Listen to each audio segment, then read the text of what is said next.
Hi everyone, it's Rachel from Don't Crop Me Now. It's the end of the month, so it's time for our monthly tour.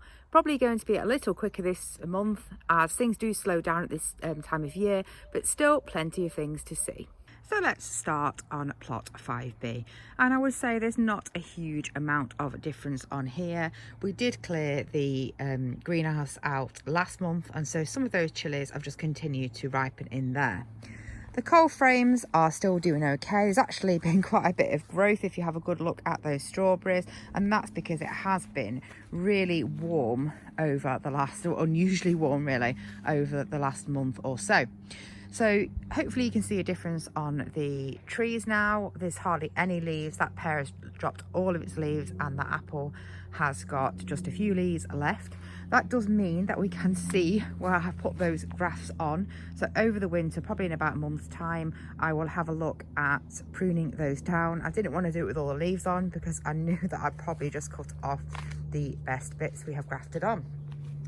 So on here, in terms of crops, we still have those beetroot there, and also on plot 4, which I haven't harvested yet, but beetroot are really quite hardy vegetables, and they will sit quite well through even quite bad frosts, so I'm not too worried about making that a priority at the moment. One of the major jobs that we have been doing is taking down those bean frames after making sure we harvested all of them. It's taken us quite a lot of time because, as you know, if you watch any of our previous videos, we do grow a lot of beans. So you can see now that the beds are clear, and hopefully this gives you a good idea of what our no-dig beds tend to look like.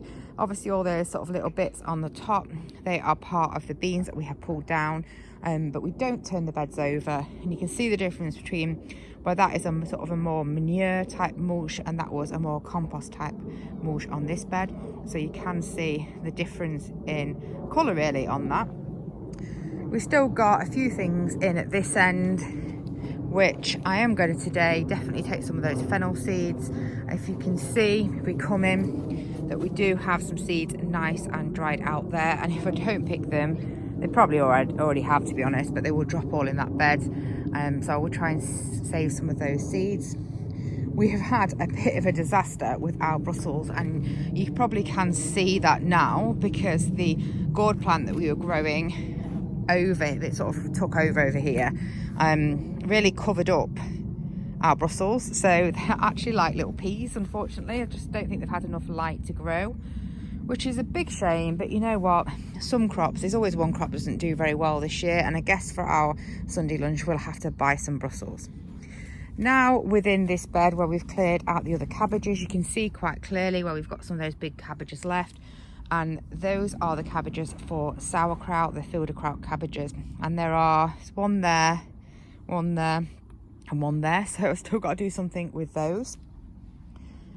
And other than that, that is 5B, so not much different at this time of year really, but there has been a few things that are going on plot 4. So let's come over to plot 4. So a lot of clearing has happened. We had some sunflowers that are in this bed and also that other bed, and we've taken them down and we've been building up our compost. Like I said, there's still the beetroot in, and there is also still carrots in there. These are ones that will stand over winter. If I can try and get in there, you can see there are some quite decent carrots in, so we will be having those, some of them definitely for Christmas dinner. Now you can see the difference. We've been having just a few, not really hard frosts, but proper frosts, and you can see that the parsnips have started to die down a little bit on top, and we might be able to see a little bit better now. Maybe not. You can see the edge there, so we've definitely got some decent parsnips in there. So, you know, we could probably start harvesting them now we've had a frost or two. I have been putting a load of bulbs in. I know that last month we cleared out the flower bed and put a load of bulbs in there, but just quite recently I put bulbs in these containers, which I just tend to put around this sort of area really in the spring to make it look nice. All these wire things over the top are because we have a terrible problem with squirrels, and they will completely dig all of them out. So that's stuff that I put over the top is really to stop that from happening. If we go further on to plot 4, You can see that there's a lot of leaves here. You can see on that tree this is definitely going to need a really good prune this winter. I mean, it's really tall up there. I mean, it probably is about 10-12 foot really, so I need to take some of the major height out of that tree because we cannot get in there to crop those apples anyway. So you want to keep your trees a reasonable size, as it makes things a lot easier for you to access the fruit and to maintain them. So I think this year we didn't prune it hardly at all last year, so I definitely need to do something with that. But that's probably for January, that we'll do that within sometime in January. You can really see how mild the weather has been because some of these potatoes have started sprouting and regrowing, which is a little bit of a shame, but we'll see how they are in terms of an edible crop. And again, on here, not much difference really from last month. The Swedes are still doing okay under there. And you can see the difference now in terms of the dahlias. We've had that first frost, so they're not really flowering anymore, but they do need a chopping down and putting on the compost. So that's a lot of green material. At the moment, our compost heaps are pretty full because we clean the chickens out at home and we brought lots of stuff down. So hopefully they'll be quite active and they will start to drop, which will give us a bit more room to get this green material in on the top.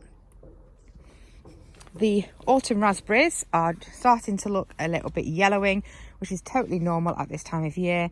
If you do grow raspberries, you might be finding because of the hot weather that we still have the odd few raspberries on there, which is sort of crazy. We do not cut our raspberries down until February. It gives the plants time to die back naturally and feed those roots naturally. So I will leave them like this, and then in probably early February we will chop them right down to the bases because these are autumn raspberries. If we look at the rest of plot 4, I would say it looks pretty similar, but we have taken down a lot of these bean frames. So it's looking a little bit tidier overall.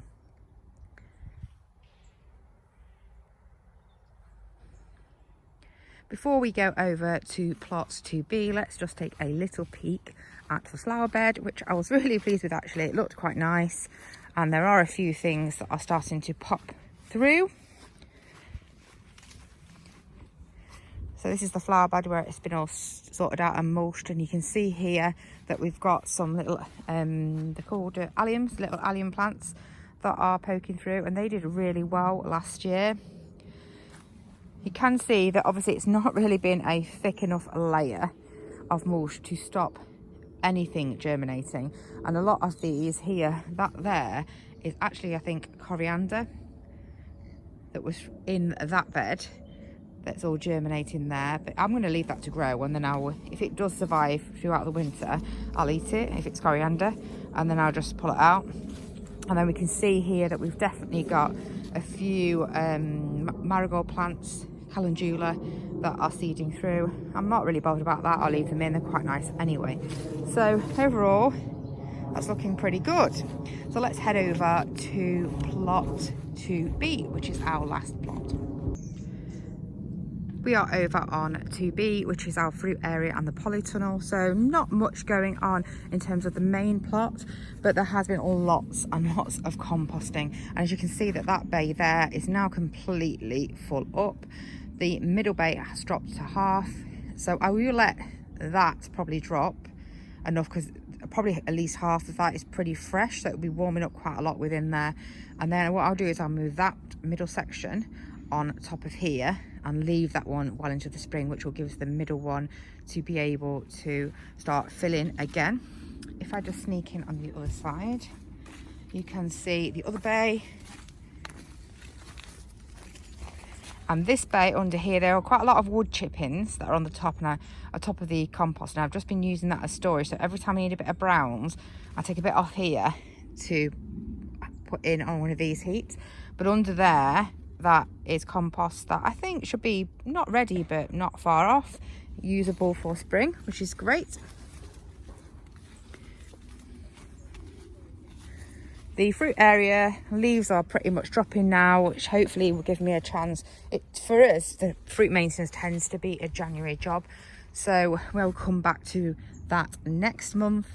And then if we look at the main part here, again, not amazing amount of stuff going on. There's a lot of leaves on here, I think I'm going to tidy some of those up maybe over the next couple of weeks. And some of these bag leaves are brought from home, so we need to stack these properly behind the polytunnel. So that's where they're just there. It's a temporary thing.